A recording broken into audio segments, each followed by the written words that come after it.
ये सबसे पहले मुसलमानों से ही नफरत फैलाते हैं।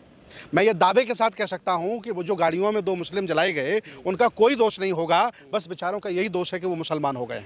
इसके अलावा कोई दोष नहीं उनका हो सकता है। ये 80-20 करके चुनाव जीत ले रहे हैं, एससी ओबीसी को लोग पटा ले रहे हैं। ये लोग पागल लोग हैं, इनके समझ में आता नहीं कि कहाँ वोट डालना चाहिए, और मुसलमानों से भय दिखा दे करके। देखिए, मुसलमान तो देश से जाने वाले नहीं है ना, उनका ये कुछ कर सकते हैं। 20 करोड़ मुसलमान हैं, लेकिन हाँ, पैसे वाला मुसलमानों से अपनी बेटी भी दे देते हैं। ये तकलीफ इन्हें मुसलमान होने से है, तकलीफ इन्हें हरे रंग से है, तकलीफ अलग कल्चर से है। ये देश अलग रंगों का है, अलग संस्कृति का है। किसी की औकात नहीं है कि एक रंग में रंग ले, और मेरा रंग इन्होंने चुरा लिया है। ये जो भगवा रंग है ना, ये मेरा है, ये बुद्ध का रंग है, इन चोरों ने चुरा लिया है। इस पर भी हम FIR करने वाले हैं। जुर्म करे, चाहे हिंदू हो, मुसलमान हो, बौद्ध हो, ईसाई हो, उसे सजा मिलनी चाहिए, लेकिन जाति के आधार पर, धर्म के आधार पर उसे बचाया जाए, ये संविधान के खिलाफ है, ये मानवता के खिलाफ है। मैं इसका विरोध करता हूँ और करता रहूँगा। ये भारत रूपी बगीचे को उजाड़ना चाहते हैं और सबको बर्बाद करना चाहते हैं। हमारे साथ सुमित रतन भंते जी हैं, हम इनसे बात करेंगे। राजस्थान में 2 मुस्लिम युवक को उन्हीं की कार में बंधक बनाकर जिंदा जला दिया गया। उसके बाद पीड़ित परिवार के तमाम आरोपों के बावजूद भी जो मुख्य आरोपी अभी भी पुलिस की हिरासत से फरार चल रहा है।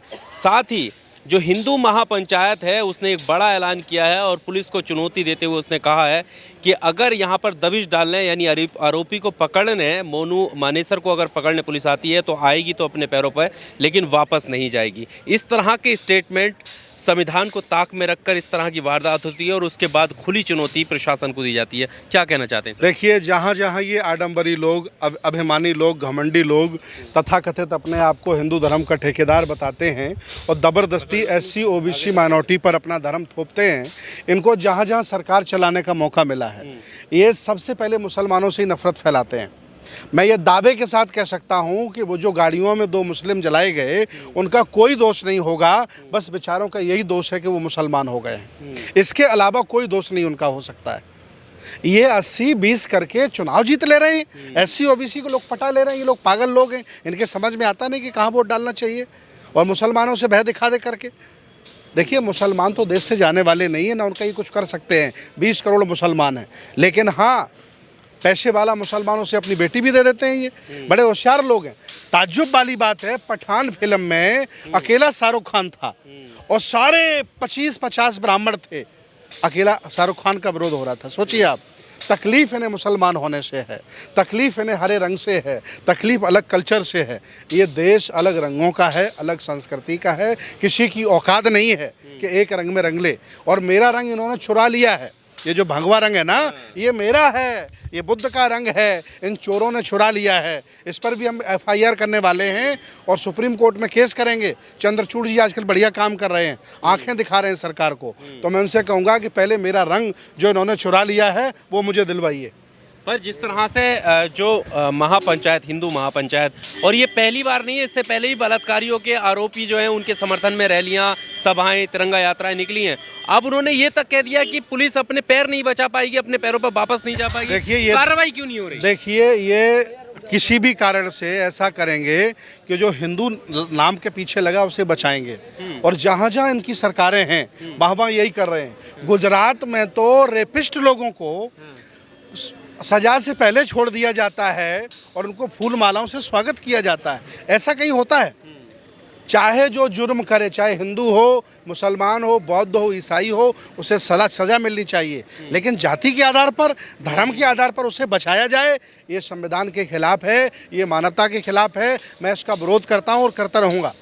क्या इसके पीछे ये वजह लग रही है, जिस तरह का माहौल है ये हिंदू राष्ट्र का, और आरोपियों के समर्थन में खड़े हो जाना, और जो मुख्य आरोपी है मोनू मानेसर, उसकी तस्वीरें गृह मंत्री के साथ हैं, अनुराग ठाकुर जी के साथ हैं, तमाम ऐसी तस्वीरें भी आई हैं। इनके जितने डकैत हैं, जितने गुंडे हैं, ये रात में सभी नेताओं से मिलते हैं और नेताओं से इनको गाइडलाइन मिलती है कि आज आपको कौन सा कांड करना है।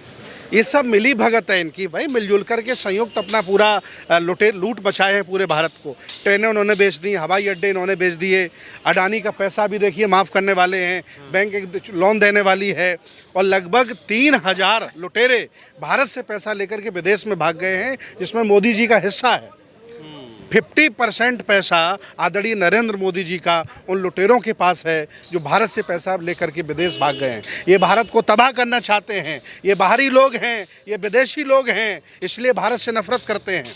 ये अपनी मिट्टी को इस भारत की मिट्टी को ये अपनी मिट्टी नहीं मानते हैं, ये अपने आप को विदेशी कहते हैं, इसलिए भारत से नफरत करते हैं। हाँ, विदेशी कहते हैं, वो तो ये कहते हैं ना कि अमीर 8 किताबों में लिखा है कि ये आ रहे हैं और ये बाहर से आए हैं। राहुल संस्कृत्यायन को पढ़ लीजिए, श्यामा प्रसाद मुखर्जी को पढ़ लीजिए, और एक और बहुत बड़े नेता हुए हैं, उनका नाम क्या था याद नहीं आ रहा, तिलक जी, उन्होंने भी लिखा है कि लोकमान्य तिलक कि हम बाहरी लोग हैं।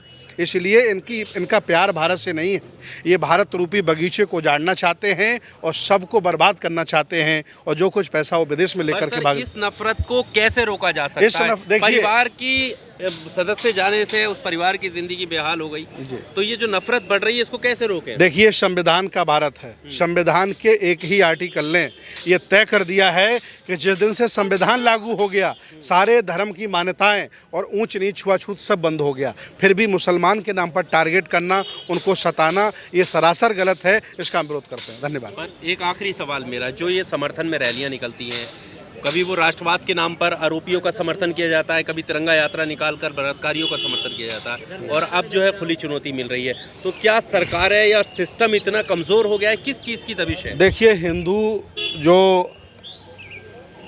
गिरोह है, इनका जो गिरोह है, इस गिरोह में उन्होंने बहुसंख्यक SC ST OBC की संख्या को शामिल कर लिया है।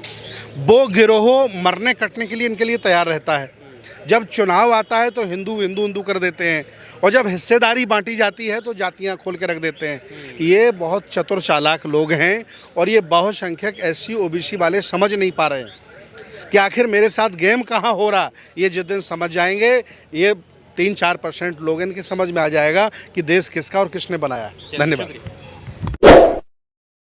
Subscribe now and press the bell icon. Never miss an update. उनका न्यायिक तंत्र नहीं है, इसलिए आपकी एक भी आवाज को सुन नहीं रहे। इसलिए मैं आज पूरे देश में आह्वान करता हूँ सभी जिंदा लोगों से, अम्बेडकरवादियों से, मानवतावादियों से। बीजेपी के सारे नेता जाते थे, बड़े से बड़े, जहाँ आडवाणी हो, जहाँ मोदी जी हो, सब लोग जाते थे। तो वो कहाँ गए? अब जेल में गए। और आज की डेट में भी धीरेन्द्र शास्त्री के वहाँ सारे बीजेपी के नेता जाते हैं। इट मीन्स कि धीरेन्द्र शास्त्री को प्रायोजित किया जा रहा है, उसको हिंदू राष्ट्र बनाने के लिए सोच बनाई जा रही है। जबकि ये देश भारत है, इंडिया है, इसको कोई भी हिंदुस्तान नहीं बना सकता। फिर और लोग कहाँ जाएंगे बताइए ना? और लोग कहाँ जाएंगे? रहने वाला हर आदमी हिंदू है। धीरेन्द्र के भाई भी बाबा बनने वाले हैं सर, वो लाइमलाइट हो गए हैं, जिसने शादी में बड़ा किया है। मैं हिंदू नहीं हूँ, उखाड़ो मेरा, क्या उखाड़ोगे? क्या करोगे बताओ? आप हिंदू का झूठ क्या करोगे बताओ? मैं इस देश को संविधान को मानता हूँ, मैं मानव हूँ, मैं इंसान हूँ, बताओ नहीं हूँ मैं? क्या करोगे आप? अरे आपके यहाँ जातियाँ हैं, यहाँ पे 6743 जातियों में बांट दिया आपने। कोई यहाँ ब्राह्मण है, कोई क्षत्रिय है। Subscribe now and press the bell icon. Never miss an update.